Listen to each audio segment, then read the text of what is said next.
نحمده ونصلي على رسوله الكريم اما بعد فاعوذ باللہ من الشیطان الرجیم بسم اللہ الرحمن الرحیم۔ آج میں آپ حضرات کی خدمت میں رزق کے لیے سورۃ القریش کا وظیفہ لے کے آیا ہوں۔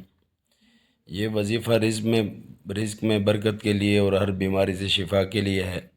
اگر آپ چاہتے ہیں کہ آپ کے گھر میں کبھی بھی رزق کی تنگی نہ ہو اور پورا سال گھر میں ہر طرح کی بیماری سے گھر محفوظ رہے تو اس عمل کو لازمی کریں۔ انشاءاللہ العزیز آپ کو یقیناً اس کا بہت فائدہ ہوگا۔ وظیفہ پڑھنے کا طریقہ یہ ہے، اور خاص طور پہ یہ وظیفہ میری ماؤں اور بہنوں کے لیے ہے۔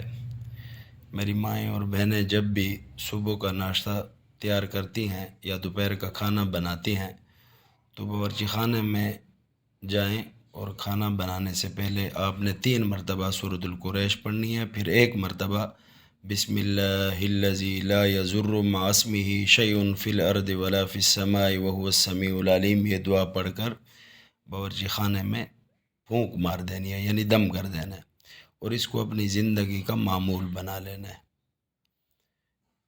اس وظیفہ پڑھنے کے فائدے، اس عمل کو پڑھنے سے انشاءاللہ العزیز اللہ رب العزت ہر طرح کی بڑی بیماریوں سے پورے گھر کو محفوظ فرما دیں گے، اور آپ کے گھر میں کبھی رزق ختم نہیں ہوگا، اور اللہ رب العزت غیب کے خزانوں سے انشاءاللہ آپ کی مدد فرمائیں گے۔ وظیفہ کے متعلق ضروری ہدایات یہ ہیں کہ آپ نے پورے یقین کے ساتھ، یعنی اللہ رب العزت کی ذات پہ یقین کر کے یہ پڑھنا ہے۔ اس عمل کو خود بھی کریں اور دوسروں کے ساتھ بھی اس کو شیئر کریں۔